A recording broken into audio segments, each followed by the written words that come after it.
सुबह से लेकर शाम तक, जन्म से लेकर मृत्यु तक हम कहाँ भाग रहे हैं, किसे खोज रहे हैं।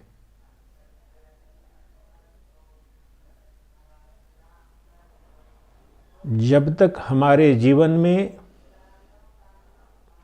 इस प्रश्न का सम्यक उत्तर न होगा तो हमारा जीवन एक दुर्घटना के सिवाय, दुखद दुर्घटना के सिवाय कुछ भी न होगा। लेकिन सभी के सभी जीव किसकी ओर भाग रहे हैं, किसके लिए भाग रहे हैं, यह जानने के लिए किसी भी शास्त्र या गुरु की आवश्यकता नहीं है।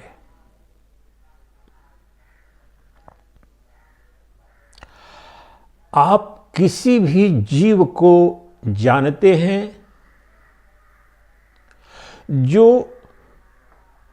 सुख की ओर नहीं भाग रहा, जो सुख कामी नहीं है, जो सुख के लिए लालायित नहीं है, जो सुख के लिए प्रयासरत नहीं है।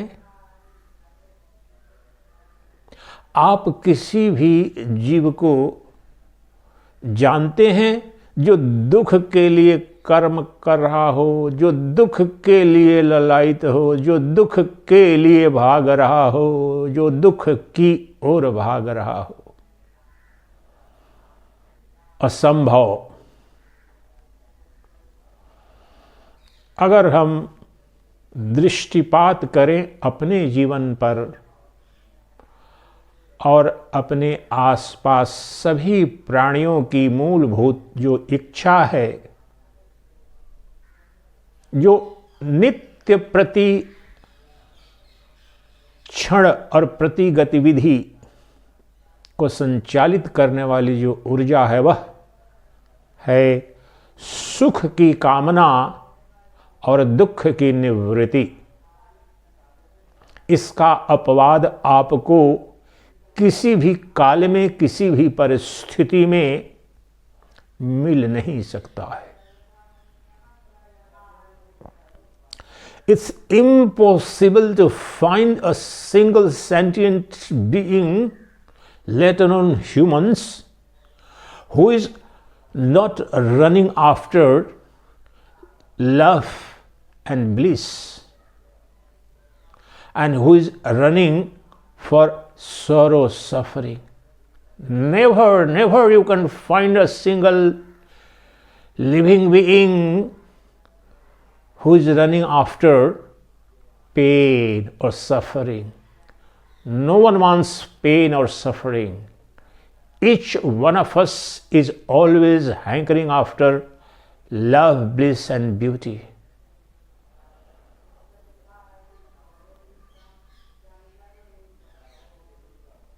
तो हम सब के सब किस लिए जी रहे हैं, किस लिए प्रयासरत हैं, हमारी मूलभूत कामना क्या है, ये कोई मान्यता का विषय नहीं है। अगर अपनी गतिविधि, अपने जीवन और आसपास के सभी प्राणियों के जीवन को देखें तो मूल रूप से जो भी गतिविधि हो रही है, जो भी क्रिया घट रही है, सब के सब सुख की प्राप्ति के लिए और दुख की निवृत्ति के लिए है। ये सृष्टि का शाश्वत सनातन सार्वभौम सत्य है और ये हमारे जीवन में जितनी अस्पष्टता से दिख जाए, समझ में आ जाए, तो फिर जीवन बड़ा आसान हो जाता है। बहुत सी समस्याएं, गुत्थियां यूं ही सुलझ जाती हैं। तो हमने जान लिया शाश्वत अनुभूति से कि हमारे जीवन का लक्ष्य है अनंत अखंड आनंद की प्राप्ति और दुखों की आत्यंतिक निवृत्ति। ये प्रथम मौलिक सूत्र और सत्य सदा याद रखें। चलिए, हमने ये तो जान लिया कि हम सबके सब सुख की प्यास के लिए नित्य सुख की जो कामना है, सुख की प्राप्ति है, उसकी तृप्ति के लिए प्रयासरत हैं और दुख की निवृत्ति के लिए प्रयासरत हैं। ये तो हमने जान लिया। लेकिन अगला प्रश्न यह है कि यह सुख, अनवरत सुख, अखंड सुख, असीमित अनंत सुख, जिसकी प्यास है, जिसकी भूख है, वह कहां मिलेगा, कब मिलेगा, कैसे मिलेगा?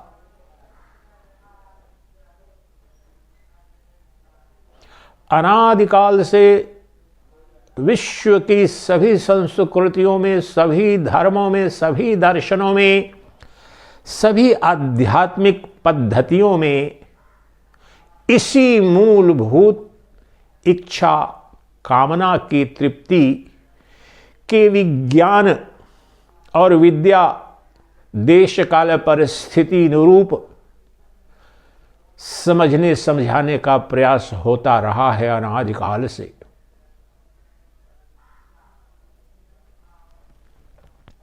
तो आज आइए जानते हैं कि वह अनंत अखंड अक्षय असीमित आनंद जिसकी हमें खोज है, वह कहाँ है, वह क्यों नहीं मिल रहा है। क्षण भर को कोई इंद्रिय भोग हुआ, कोई सुख मिला, किसी प्रियतम प्रियतमा से मिला, किसी प्रिय वस्तु, किसी इंद्रिय भोग की प्राप्ति हुई, क्षण भर सुख मिला भी, लेकिन अभी मिला ही नहीं कि तिरोहित हो गया, खंडित हो गया, भंग हो गया, नष्ट हो गया। क्षण भर के सुख के बाद दुख आ गया। ये सबसे बड़ी समस्या है। ऐसा क्यों होता है? हम जिस सुख को अभी तक अनुभव करते आए हैं, हमने जिस सुख को भोगा है, वह सदा दुख के आगे पीछे घिरा हुआ है, दुख से घिरा हुआ है। तो क्या कोई ऐसी विद्या है, कोई उपाय है, कोई विज्ञान है जिसके द्वारा सुख ही सुख, सुख ही सुख, अक्षय अनंत अखंड आनंद की प्राप्ति हो जाए, जो न देश से खंडित हो, न काल से बाधित हो, न किसी वस्तु विशेष तक सीमित हो? आज तक हमने जो भी भोगा है सुख, उस सब सीमित वस्तुओं के, इंद्रिय विषयों के उपलब्ध होने से, हमारी इंद्रियों और इंद्रिय विषयों के संयोग से मिला है, जो क्षण भंगुर है, जो पर निर्भर है। आंख को सुंदर रूप की कामना है, तो जब तक वह सुंदर, अपेक्षित, लालित्यवान रूप है, तब तक आनंद है। चला गया, आनंद तिरोहित हो गया। जब तक कान को मधुर स्वर, मधुर वाणी आ रही है, तो कान को सुख की अनुभूति हो रही है, वह चला गया तो वह भी तिरोहित हो गया। इसी प्रकार से हमारी सभी इंद्रियों का जो अपेक्षित इंद्रिय विषयों में भोग है, आनंद है, सुख है, वह नित्य क्षण भंगुर है। उस विषय वस्तु के तिरोहित होते ही वह सुख तिरोहित हो जाता है। तो यक्ष प्रश्न यह है कि क्या कोई इस सृष्टि में ऐसा सुख है जो न देश बाधित हो, न काल बाधित हो, न वस्तु बाधित हो, जो आनंद का अक्षय भंडार कहीं, क्या ये कवियों की कल्पना मात्र है, दार्शनिकों का चिंतन मात्र है, या इसकी कोई संभावना है? आज इसी पर चिंतन करते हैं।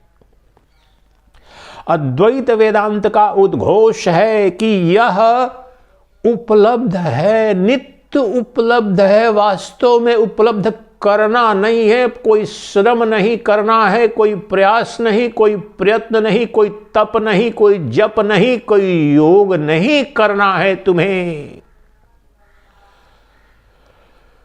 हमारी अज्ञानता के कारण ही हमें नित्य अपेक्षित जो सुख, अखंड सुख, अनंत प्रेम की कामना अज्ञान के कारण नहीं तृप्त हो पा रही, नहीं पूरित हो पा रही है।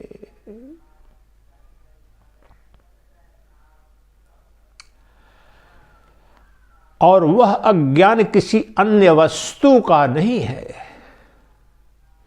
जिस अज्ञान के कारण हमें वह सुख क्षणभंगुर क्षुद्र रूप में मिल रहा है, उसकी स्थिरता नहीं बनती, वह सुख कहीं अन्यत्र नहीं, वह सुख तो हमारा स्वभाव है, हमारी शाश्वत संपत्ति है, हमें नित्य उपलब्ध है, थोड़ी मात्रा में नहीं, अक्षय अनंत अखंड मात्रा में जो आनंद का अमृत भंडार है हमें स्वभावगत उपलब्ध है, परंतु अपने स्वभाव को ही नहीं जानते हैं। हमने अपने को पंचभूतों रचित ये शरीर मान रखा है, जो जड़ है, पंचभूतों से रचित है, इसलिए क्षणभंगुर है, और जड़ में सुख की संभावना कैसे हो सकती है? और हमने अपने शरीर मन बुद्धि इंद्रियों को ही मेरा मैं मान रखा है। ये अपने स्वरूप का भ्रामक ज्ञान ही एकमात्र समस्या है, एकमात्र बाधा है हमारे जीवन में आनंद के अखंड अक्षय भंडार की उपलब्धि में। तो आइए इस पर आज गहन श्रवण चिंतन मनन करते हैं। अद्वैत वेदांत की श्रेष्ठतम रचनाओं में एक विवेक चूड़ामणि, जगत गुरु आदि शंकराचार्य रचित विवेक चूड़ामणि के एक श्लोक के माध्यम से आज इस प्रश्न का उत्तर खोजेंगे और अनुभव करने का भी प्रयास करेंगे।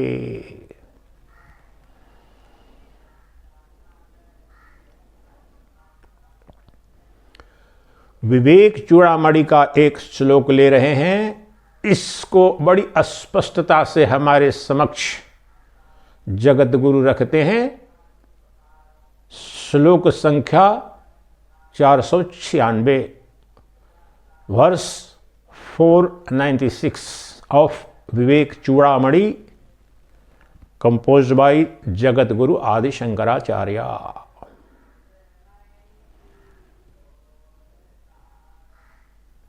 तो कहाँ है वह सुख का अक्षय अनंत भंडार, कहते हैं जगत गुरु।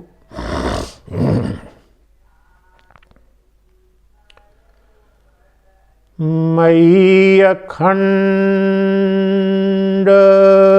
सुखम बोधौ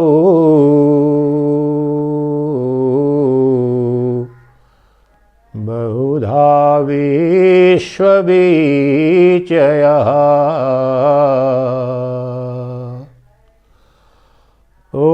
उत्पद्यन्ते विलीयन्ते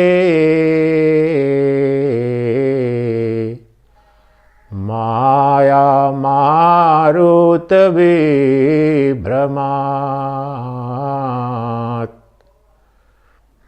माया मारुत विभ्रमात्।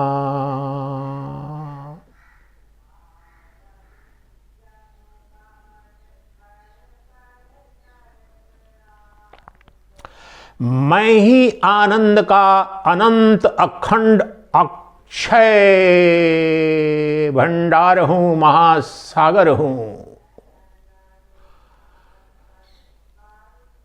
अखंड सुखम बोधौ, literally infinite ocean of absolute bliss, vast ocean of infinite bliss. I am आनंद का अनंत अक्षय अखंड महासागर मैं ही हूं, और मैं उस अक्षय अखंड आनंद का महासागर हूं। ध्यान दीजिए, मैं उस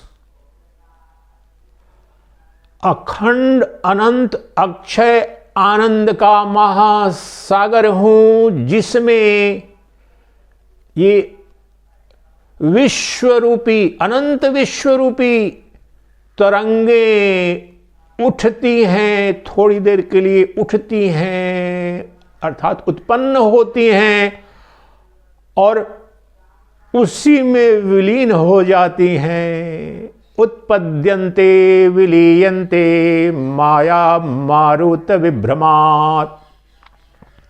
कैसे उठती हैं?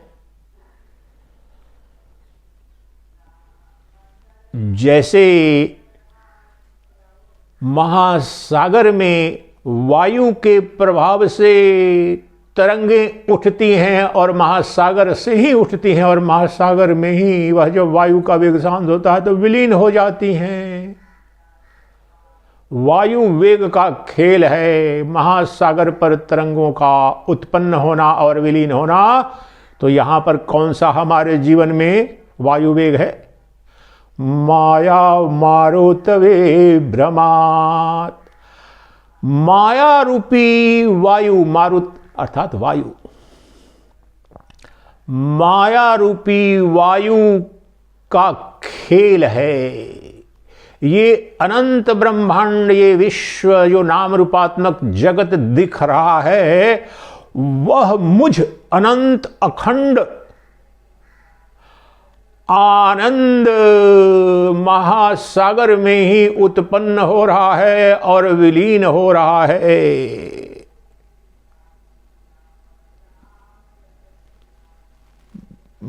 माया रूपी वायु के प्रभाव से उसकी लीला है, उसका खेला है।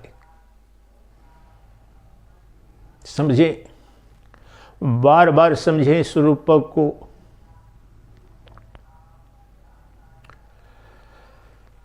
जिस प्रकार से महासागर में वायु के वेग से महासागर के अंदर से ही महासागर का जो जल है वह तरंग रूप में उठता है और अटखेलियां करते हुए पुनः विलीन हो जाता है, उसी प्रकार से मेरा स्वभाव, मेरा परिचय तो जानो, मैं वह अनंत अखंड आनंद का महासागर हूं, जिसमें ये अनंत विश्व उत्पन्न होते हैं और विलीन हो जाते हैं। कैसे उत्पन्न होते हैं, किस कारण से उत्पन्न होते हैं और विलीन होते हैं? माया मारुत विभ्रमात्। माया रूपी वायु के प्रभाव से मुझ में ही, मुझ पर ही ये अनंत ब्रह्मांड, अनंत जगत उत्पन्न होते हैं, विलीन हो जाते हैं। लेकिन मैं जो अनंत अखंड अद्वितीय आनंद का महासागर हूं, उसमें न रत्ती भर की वृद्धि होती है न क्षति होती है। तरंग स्वरूप विश्व महासागर में तरंगें उठती हैं और विलीन होती हैं, तो तरंगों का तो जन्म है, तरंगों की मृत्यु है, लेकिन महासागर का क्या बनता है, क्या बिगड़ता? रत्ती भर एक बूंद पानी भी न कम होता है न बढ़ता है। उस चक्रवात से, वायु वेग से जो हलचल रहती है महासागर में, वो देखने मात्र है, दिखती मात्र है। महासागर की जलराशि पर वास्तव में कोई प्रभाव नहीं पड़ता। उसी प्रकार से मैं, वह अनंत अखंड अद्वितीय आनंद का, कौन सा आनंद? चिदानंद, सच्चिदानंद, जो चैतन्य महासागर है, वही अक्षय अनंत आनंद का महासागर है। मुझ उस अनंत अखंड चैतन्य आनंद स्वरूप महासागर में ही ये अनंत विश्व उत्पन्न होते हैं, विलीन होते हैं, और ये उत्पन्न होते हैं माया के प्रभाव से, माया रूपी वायु के प्रभाव से उत्पन्न होते हैं, विलीन होते हैं। लेकिन उस चैतन्य महासागर, आनंद महासागर जो अनंत है, अखंड है, मई अनंत मई अखंड सुखाम बोधौ, जगत गुरु कहते हैं मैं ही वह अखंड अनंत सुख का, आनंद का महासागर हूं, जिसमें ये अनंत विश्व उत्पन्न होते हैं, विलीन होते हैं। माया रूपी वायु के प्रभाव से मेरे आनंद का कहीं अवरोध नहीं होता। आनंद मेरा स्वभाव है। तरंग उत्पन्न होती है महासागर में, तो महासागर का क्या बनता, और महासागर में विलीन होती है तो क्या बिगड़ता है? उसी प्रकार से मैं जो चैतन्य महासागर हूं, आनंद महासागर हूं, मेरी आत्मा, चैतन्य का तात्पर्य है मेरा आत्म स्वरूप, सत चित आनंद मेरा स्वरूप है। सत, चित और आनंद, ये तीनों वास्तव में तीन नहीं है, ये मेरा स्वभाव है, स्वधर्म है। मैं शाश्वत सनातन सत्य हूं। सत, eternal existence I am, and bliss infinite is intrinsic, inherent and natural to me, and I am conscious of that eternal existence and infinite bliss of mine.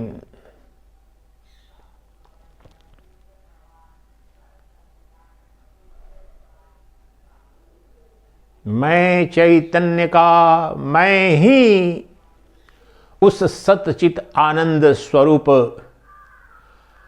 महासागर, मैं ही, ध्यान देना यहां पर, मई अनंत, मैं ही वह अनंत अखंड आनंद का, अस्तित्व का महासागर हूं, जिसमें अनंत विश्व रूपी, अर्थात ये अनंत नाम रूपात्मक जगत जो दिख रहा है, जो मुझसे परे दिख रहा है, मुझसे भिन्न दिख रहा है, मुझसे अलग दिख रहा है, वास्तव में कुछ भी मुझसे परे नहीं, कुछ भी मुझसे अलग नहीं। सब कुछ मुझ में ही, मुझसे ही, मुझ पर ही तरंगायित हो रहा है, प्रतीत हो रहा है, दिख रहा है। मुझसे परे कुछ भी नहीं, मुझसे भिन्न कुछ भी नहीं, क्योंकि मैं सच्चिदानंद हूं, मैं चिदानंद हूं, मैं शाश्वत सनातन सत्य हूं। शुद्ध बोध मेरा स्वरूप है, आनंद मेरा शाश्वत स्वभाव है, ये मेरा परिचय है। इसके विपरीत मैंने अपने को शरीर मान लिया था अज्ञान के कारण, और पंचभूतों के संघात स्वरूप इस शरीर और शरीरों का समूह, ये जो संसार है, उसे अपने से भिन्न, अपने से अलग मैं कुछ और यह जगत मुझसे अलग, मुझसे भिन्न है। ये अज्ञान, यह भ्रम है, यही समस्त दुखों का, समस्त भय का कारण है हमारे जीवन में। समस्त अमंगल मेरे इस स्वरूप के अज्ञान के कारण ही हैं, और हमारे जीवन में मंगल की संभावना इस अज्ञान की निवृत्ति के बिना संभव नहीं है।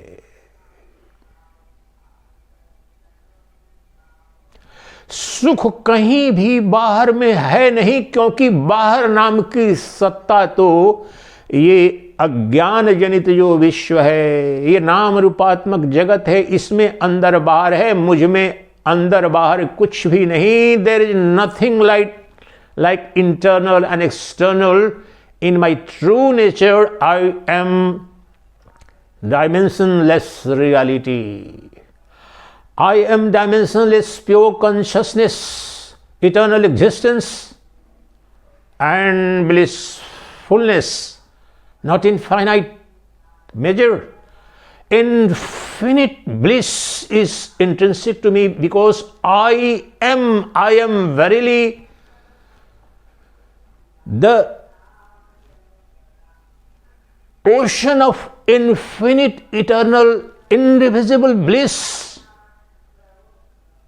And the entire phenomenal universe of names and forms is appearing, existing and dissolving in me, upon me.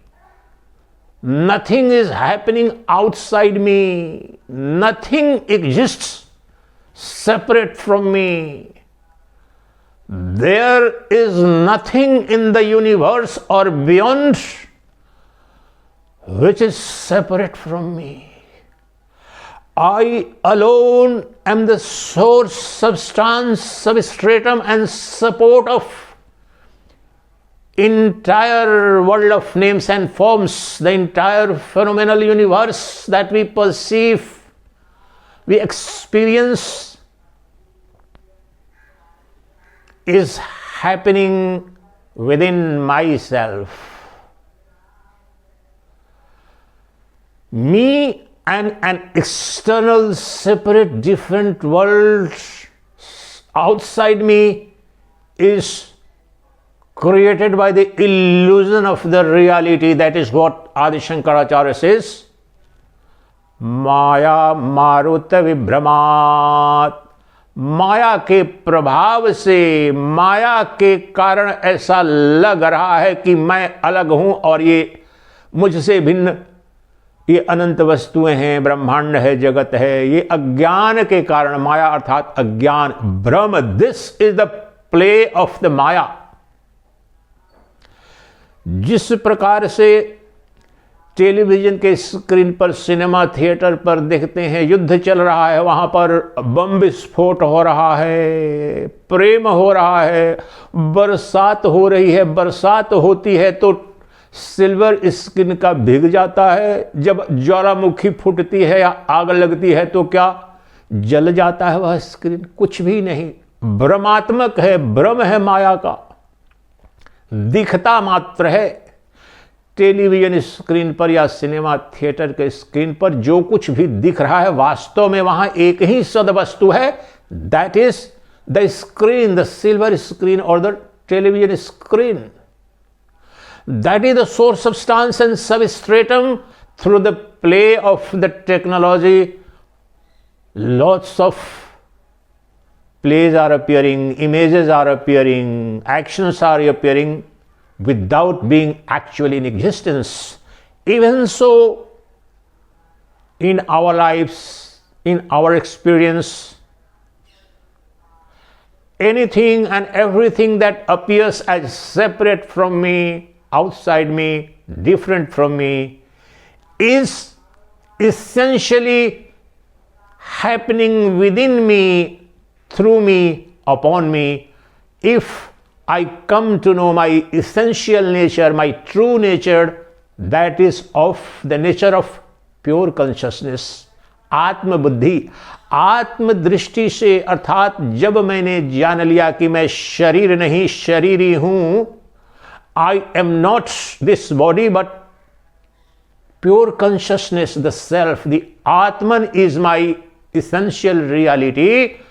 Then this Atman, that is of the nature of pure consciousness and eternal existence, is omnipresent, omnipotent, omniscient reality. When you say that the Almighty God is omnipresent, omniscient and omnipotent reality, this is not a declaration of some otherworldly creature. Right now, right here, if you come to realize your essential true nature, that is of the nature of Sachidananda, eternal existence, pure consciousness, which is ever blissful, then you know there is nothing in the universe other than that pure consciousness which is ever present, omnipresent and omnipotent too. Nothing can happen outside it. Everything is happening on the plane of pure consciousness, in the ocean of pure blissful consciousness. Here, mere statement that the world is appearing outside me merely because of the play of the wind of Maya, one doesn't understand it. So I'll make it little simpler for you to understand it. There is nothing called Maya, there is nothing, no substance called Maya in your life which is creating all this chain of sorrows, sufferings, miseries and ignorances, other than your mind. Now replace the term Maya with mind. So how come that I, who is of the nature of pure consciousness, which is eternal existence and omnipresent, omnipotent, infinite ocean of unconditional love, bliss and beauty, doesn't become an object of experience for me? Why does it remain for the best part of our life, at best, an article of faith only written in the scriptures? Simply because of your ignorance about the true nature of Maya that is playing right now, right here. The entire charisma of self-realization and enlightenment is encapsulated in this. The moment you come to know that there is no Maya, there is no illusion, and there is no wind of Maya playing to create the ripples in the infinite ocean of consciousness, other than infinite unceasing chain of thoughts within you. In simple words, your mind, तुम्हारा जो मन है, और मन क्या है? There is nothing called mind other than the chain of thoughts. जो चित्त वृत्तियां हैं, जो विचारों की श्रृंखला है, इसके अतिरिक्त मन नाम का कोई अंग नहीं, कोई सत्ता नहीं, और मन के सिवाय कोई माया नहीं. समष्टि जगत का जो मन है वही माया कहलाता है. व्यष्टि जीवन में, व्यष्टि अनुभूति में जिसे माया कहते हो, समष्टि के व्यष्टि के स्तर पर जिसे मन कहते हो, समष्टि के स्तर पर वही तो माया है.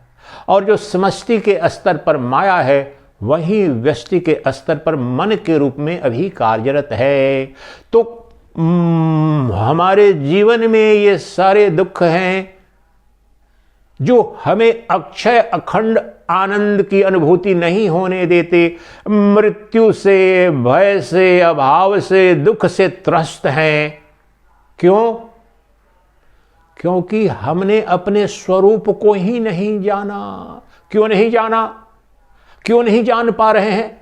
कब जान पाएंगे? हमारा जो स्वरूप अजर अमर अविनाशी है, सच्चिदानंद स्वरूप है, कब मिलेगा?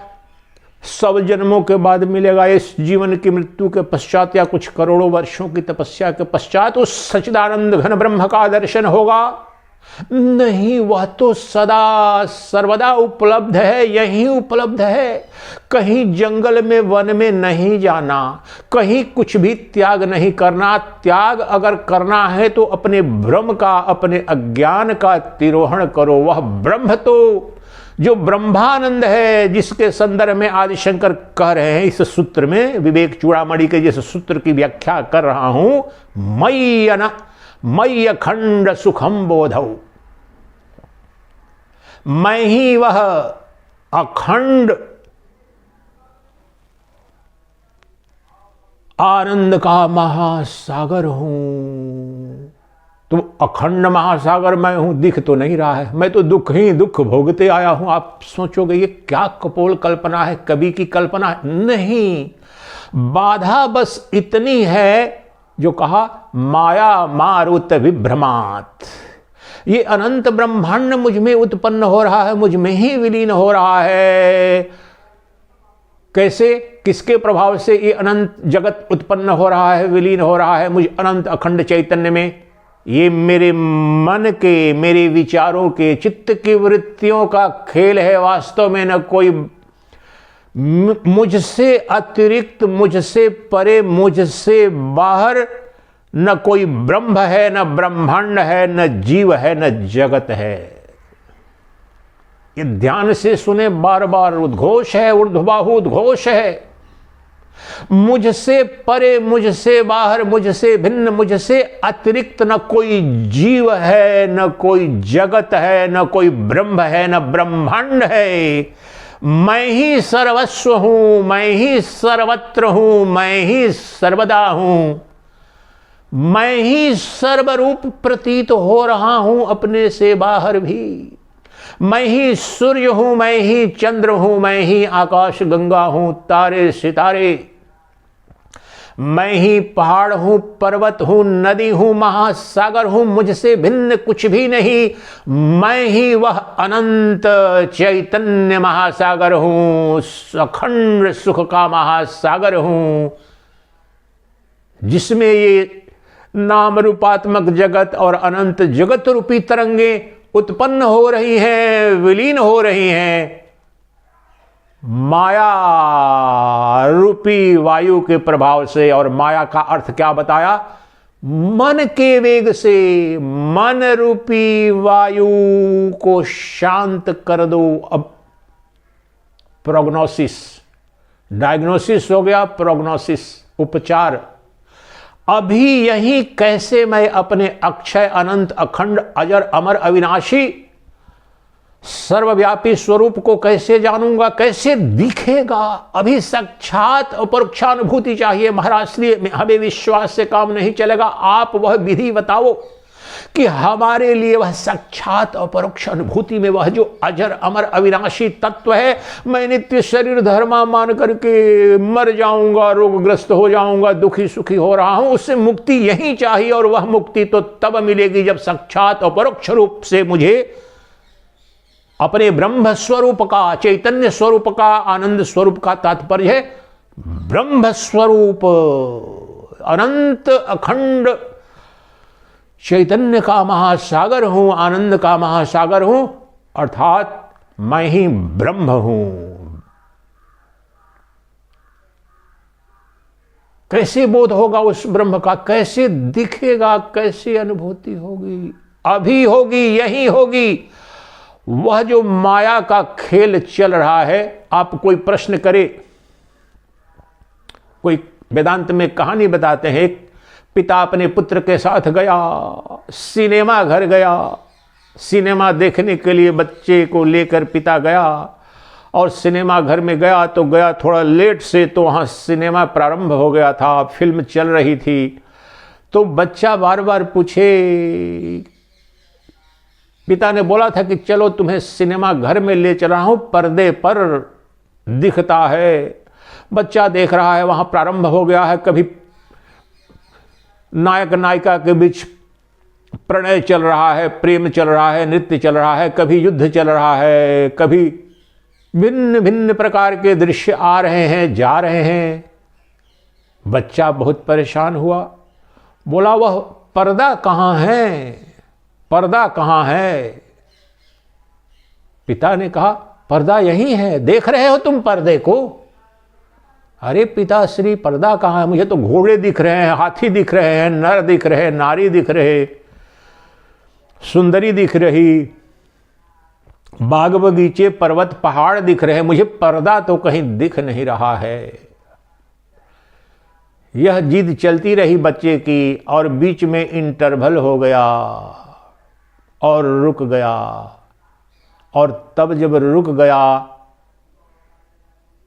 तो बच्चे को पिता ने कहा अब क्या दिख रहा है।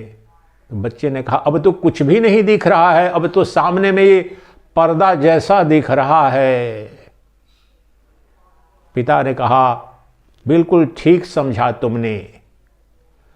वास्तव में जब से हम आए हैं और अभी तक इसी पर्दे को ही देख रहे थे। वास्तव में न यहां घोड़ा था, न हाथी, न कोई नायक, न नायिका, न पर्वत, न पहाड़। सदा तुम इस पर्दे को ही दिख रहे थे, लेकिन उस पर सुपर इम्पोज्ड हो गया था टेक्नो, जो साउंड और लाइट का वहां पर जो मैजिक चल रहा था, जिसके द्वारा पीछे से प्रोजेक्ट हो रहे थे इमेजेस। ये जो वीडियो है या कुछ भी दिख रहा है, this are nothing but series of images. छाया चित्र इसे कहते हैं। तो छाया उस पर ही प्रतीत से हो रहे थे। वहां न हाथी था, न घोड़ा था, ये सब के सब आप हम सब जानते हैं। वहां था तो केवल स्क्रीन था, पर्दा था रुपहला, और पर्दा था। अब पर्दा दिख रहा है। जिस वक्त वह नाम रूपात्मक जो छाया चित्र दिख रहा था वो रुक गया, तो अभी दर्शन हो रहा है, कुछ भी न करना पड़ा। उसी प्रकार से हमारे जीवन में ये समस्त द्वैत जगत का सृजन प्रतीति हमारे मन की वृत्तियों के द्वारा हो रहा है। इस चलते हुए छाया चित्र को, जो हमारे मन के वेग से, वायु से, हमारे चैतन्य, अनंत चैतन्य महासागर में ये वायु वेग उठ रहा है, कौन? विचारों का। विचारों के चल रहे चलचित्र को तुम रोक दो, तत्काल यहीं अभी सदा सर्वदा उस अनंत अखंड सच्चिदानंद घन ब्रह्म का नग्न दर्शन होगा, जो निर्गुण निराकार है, जो सच्चित आनंद है। लेकिन उसी में जो अनाम है, परंतु सभी नामों में वही अभिव्यक्त होता है। जो सर्वगुण संपन्न दिखता है वह निर्गुण है। इसलिए करना क्या है? महासागर का अनवरत अखंड दर्शन कैसे हो? ये जो उस पर तरंगे प्रतीति मात्र आरोपित सी होकर के लगता है कि महासागर तो दिख नहीं रहा है। एक तरंग आई, दूसरी गई, तीसरी आई, चौथी गई। जब वायु का वेग रुक जाता, चक्रवात तूफान रुक जाता, तो वह शीतल शांत तरंगहीन महासागर दिखता है बिना रोक टोक के।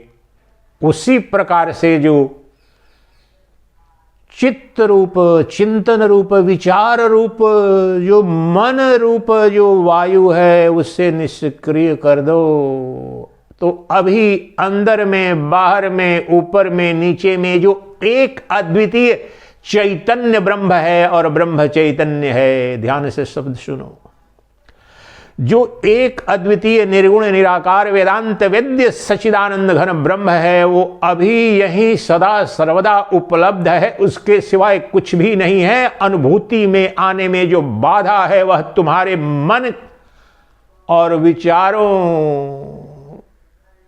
के वेग, मन और विचारों की वायु से जो तरंगे उठ रही हैं, वह वायु कौन है? मन। माया वहां पर कहा समष्टि के स्तर पर, तुम्हारे व्यष्टि के स्तर पर वह माया मन के रूप में सक्रिय है और जो है नहीं उसका सृजन कर रही है। मुझसे भिन्न कुछ है नहीं, मुझसे बाहर कुछ है नहीं। मैं तथाकथित मेरा शरीर भी और अनंत ब्रह्मांड के जितने शरीर हैं, जड़ चेतन, सूर्य चंद्र, पर्वत महासागर, अस्थावर जंगम, पशु पक्षी, सबके सब शरीर वास्तव में इनमें से किसी की सत्ता है नहीं। ये सबके सब उस एक सच्चित आनंद की तरंगें, लहरें, प्रतीति, आभास मात्र हैं। सच्चिदानंद घन के रुपहले पर्दे पर ये चलने वाले छाया चित्र के सिवाय कुछ भी नहीं है। उस छाया चित्र में क्या मरा और क्या उत्पन्न हुआ, किसका जन्म, किसकी मृत्यु? जन्म मृत्यु तो छाया की, प्रतीति की, तरंग की, लेकिन उस चैतन्य महासागर का क्या बना, क्या बिगड़ा? मैं वह अनंत अखंड आनंद का महासागर हूं जो नित्य है, स्वयंभू है, शाश्वत है, परिपूर्ण है, सर्वव्यापी है। मैं तो वह हूं। मुझ में ये अनंत विश्व प्रतीत होते हैं, उत्पन्न से दिखते हैं, विलीन हो जाते हैं। मेरे मन, मेरे विचारों के प्रभाव से वही माया है।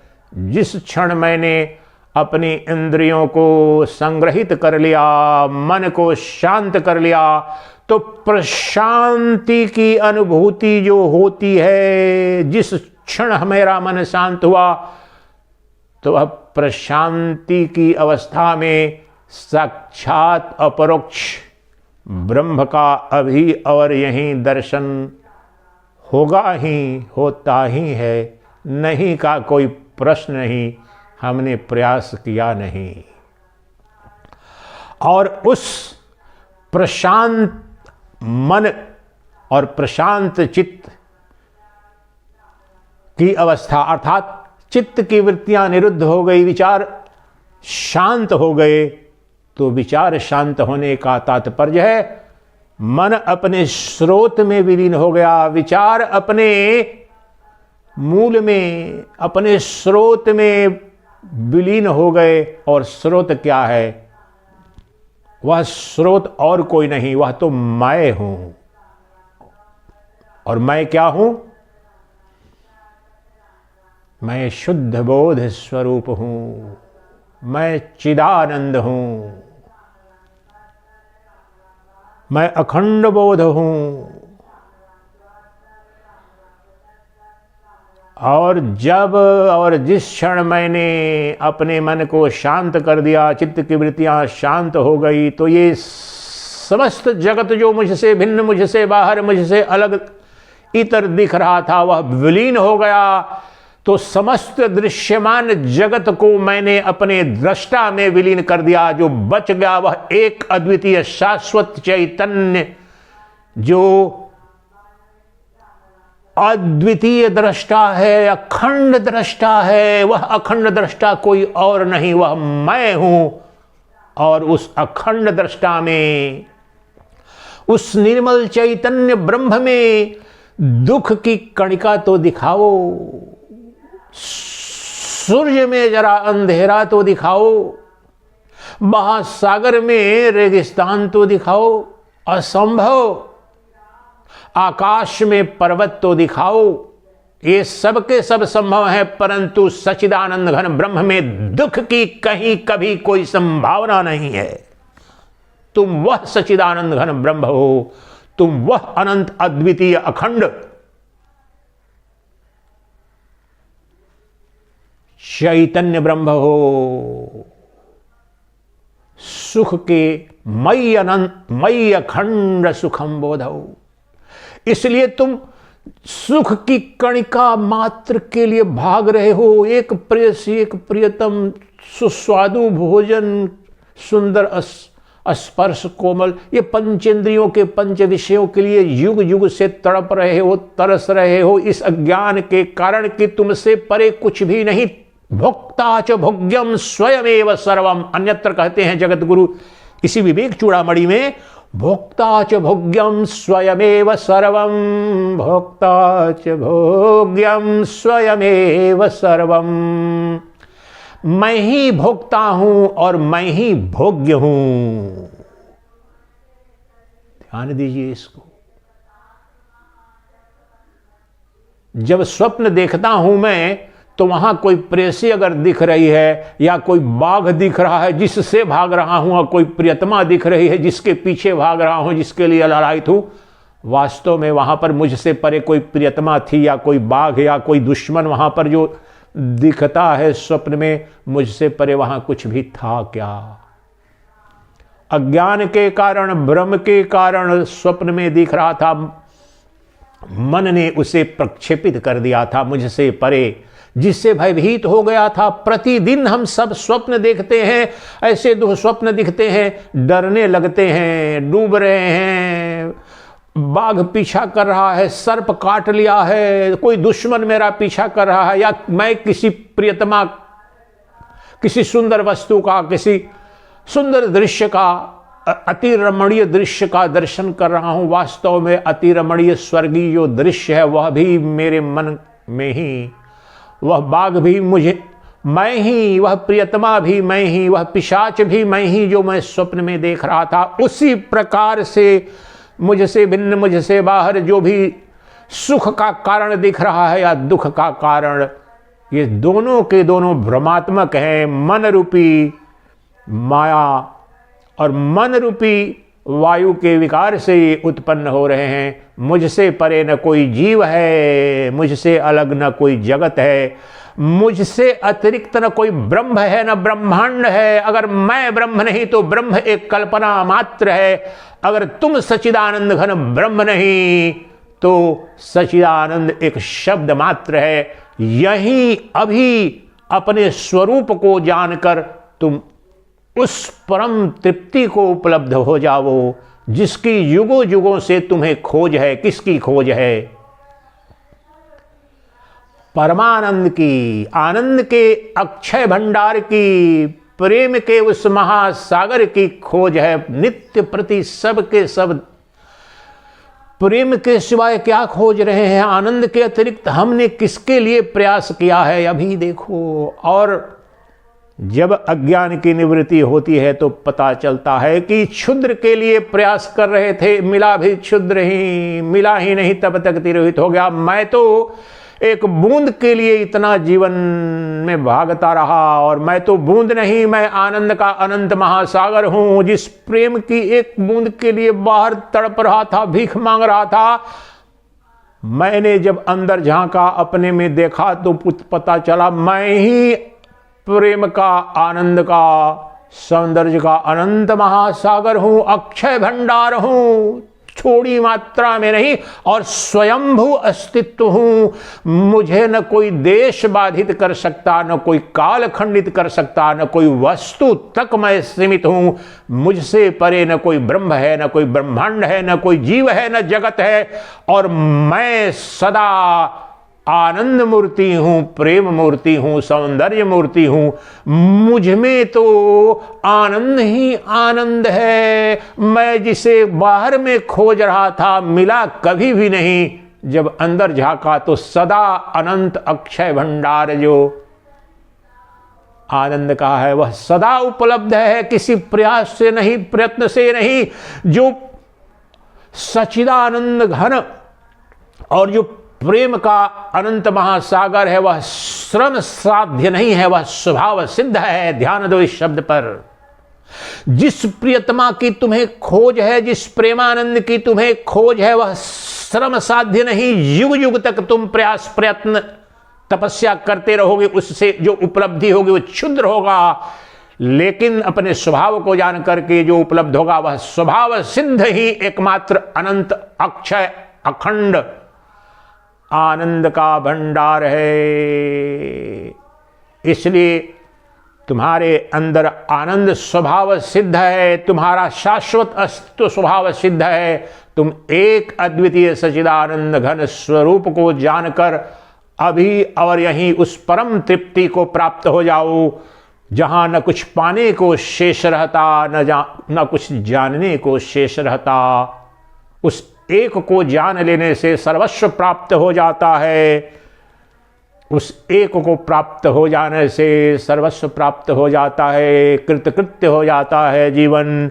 और वह प्राप्ति, वह उपलब्धि, वह ज्ञान कुछ और नहीं, अपने स्वरूप का, अपने चिदानंद स्वरूप का, अपने अनंत अखंड उस दिव्य चिदाकाश की अनुभूति, जिसमें ये अनंत जगत दिख रहा है, वह चिदाकाश है, वहीं चैतन्य महासागर है। ये रूपक है, भाषा है, तत्व एक है। अपने चैतन्य को जान लो।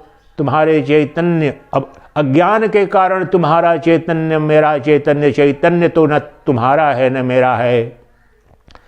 तुम्हारा आकाश, मेरा आकाश, अमेरिका का आकाश, भारत का आकाश, रूस का आकाश, ये सब काल्पनिक है। वास्तव में आकाश तो स्वच्छंद है। जब रूस नहीं था, जब अमेरिका नहीं था, जब कुछ भी नहीं था, तो भी आकाश था। उसी प्रकार से ये जगत रहे या न रहे, मेरे सगे संबंधी तथा कथित शरीर के रहे न रहे, ये शरीर रहे न रहे, लेकिन मेरे अस्तित्व पर तो कोई प्रश्न चिन्ह नहीं। मैं एकमात्र शाश्वत सनातन अस्तित्व हूं। मैं अनंत खंड आनंद का अक्षय महासागर हूं। प्रेम मेरा स्वभाव है, अक्षय अद्वितीय सौंदर्य सदा मुझे स्वभावतः उपलब्ध है। अपने स्वभाव को जानकर, उस स्वभाव के अमृत का पान करके मैं तो तृप्त हो गया। इसलिए जब तक मैं अपने बाहर कुछ खोज रहा हूं, अपने से परे जिस जगत के सौंदर्य ऐश्वर्य को खोज रहा हूं, तब तक तो भिखारी ही रहूंगा। युग युग तक यह जन्म मरण का खेल चलेगा। लेकिन जिस क्षण मुझे अपने स्वरूप का बोध हो जाएगा कि मैं ही वह अनंत अखंड अद्वितीय आनंद हूं और आनंद सागर हूं, आनंद, मैं ही वह आनंद का, सुख का महासागर हूं, जिसमें ये अनंत जगत रूपी तरंगें उठ रही हैं और मुझ में ही विलीन हो रही हैं। मेरे माया अर्थात मेरे मन के प्रभाव से ये तरंगें उठती हैं, विलीन होती हैं, लेकिन मेरा न जन्म है न मेरी मृत्यु है। मैं एक अद्वितीय सर्वव्यापी स्वयंभू शाश्वत सनातन सत्य हूं। यहीं और अभी माया मारुत अर्थात मन के मारुत को अभी अपने स्तर पर विचारों के शांत होते ही हमारे जो बाह्य जगत की पंचेंद्रियों की अनुभूतियां विलीन हो जाती हैं, शून्य हो जाता है, और तत्काल उस ब्रह्म का जो एकमात्र सदवस्तु है, और वह सदवस्तु कोई और नहीं, वह ब्रह्म कोई और नहीं, वह ब्रह्म मैं हूं। मैं के सिवाय कोई सदवस्तु नहीं, मैं एकमात्र सदवस्तु है, मैं एकमात्र चिद वस्तु है। मेरे सिवाय ब्रह्मांड में किसी की जानने अनुभूति करने की क्षमता नहीं है। मैं ही पापी की आंखों से, पुण्यात्मा की आंखों से, कौवे, पशु, पक्षी, व्याघ्र, बकरी, हाथी, मूर्ख, अज्ञानी, सबके की इंद्रियों से मैं ही देख रहा हूं। मैं इस शरीर तक सीमित नहीं हूं। देखने की सत्ता ब्रह्मांड में कभी भी किसी की नहीं। मैं ही राम की आंखों से देख रहा था, मैं ही कृष्ण की आंखों से देख रहा था, मैं ही शिव की आंखों से देखता हूं, मैं ही ब्रह्मा विष्णु महेश की आंखों से, मन से, बुद्धि से, इंद्रियों से अनुभूति करता हूं। मेरे सिवाय जो एक अद्वितीय चैतन्य सत्ता है, जो एकमात्र जानने अनुभूति करने वाली सत्ता है, उसके सिवाय कोई अस्तित्व नहीं। वही तत्व मैं हूं, वही तत्व तुम हो, वही तत्व जो सद वस्तु है, यह अनंत ब्रह्मांड है। इसलिए मैं सर्वत्र हूं, सर्वदा हूं, सब कुछ मुझ में, सब कुछ मुझसे, और आनंद मेरा स्वभाव है। आनंद के लिए कहीं नहीं जाना, कहीं भी मेरे सिवाय, मुझसे बाहर कहीं प्रेम नहीं, कहीं सुख नहीं, कहीं आनंद नहीं, आज तक किसी को नहीं मिला। अब अपने अंदर जो चैतन्य गंगा प्रवाहित हो रही है, जो आनंद का अनंत भंडार प्रवाहित हो रहा है, उसे देखो और यहीं आकंठ तृप्ति को उपलब्ध हो जाओगे। उसे ही मोक्ष कहते हैं, उसे ही मुक्ति कहते हैं, जिसमें दुखों की आत्यंतिक निवृत्ति और परमानंद की प्राप्ति हो जाती है अपने स्वभाव को जानकर। क्योंकि मेरे अतिरिक्त जब कुछ है ही नहीं तो किससे डरना, और जब मुझसे अतिरिक्त कोई है ही नहीं तो किसकी कामना करना। मैं ही एकमात्र सदवस्तु हूं, और जो दुख का लेश मात्र भी मेरे स्वभाव में है नहीं तो फिर किसका डर। जन्म मृत्यु सब कल्पना है, मृत्यु से बड़ा असत्य कुछ भी नहीं है। मृत्यु एक मान्यता है, किसी ने प्रथम पुरुष में मृत्यु की अनुभूति नहीं की है। किसी के मैं से जाकर पूछो, किसी मैं ने आकर तुमको कहा है कि मैं मर गया हूं? तुम मान लेते हो, जब शरीर मर जाता है तो तुम उद्घोषित कर देते हो कि ये व्यक्ति मर गया। अरे वहां पर तो पंचभूत गया, वह जो मास्क था, मास्क नकाब जो था वो गिर गया, पंचभूत से रचित। किसी ने आज तक कहा कि मैं मर गया? मैं तो कभी मर नहीं सकता, क्योंकि मैं कभी उत्पन्न ही नहीं हुआ। उस मैं के स्वरूप का अनुसंधान करो। अपने मैं, प्रत्येक जीव का जो मैं है वह ब्रह्म है। ब्रह्म अभी यही सदा सर्वदा मैं प्रत्येक जीव के अंदर मैं के रूप में साक्षात अपरोक्ष ब्रह्म का दर्शन करो। प्रत्येक जीव कर रहा है, अज्ञान के कारण जान नहीं रहा है जो उसके अंदर मैं तो अज्ञान के कारण वह समझता है यह मैं शरीर के लिए, शरीर संबंध में मैं। उसका अनुसंधान करो जाकर के कि मैं कौन हूं, मेरा स्वरूप क्या है। तत्काल तुम्हें दिखेगा वह शुभ्र ज्योति जो प्रज्ञान स्वरूप है, जो प्रकृष्ट ज्ञान स्वरूप है। वह ज्ञान का महासागर दिख जाएगा, अनुभूति में आ जाएगा। साक्षात अपरोक्ष को उपलब्ध, साक्षात अपरोक्ष तत्व ज्ञान ब्रह्म ज्ञान हो जाएगा और उद्घोष कर बैठोगे, चिदानंद रूपः शिवोऽहं शिवोऽहम्।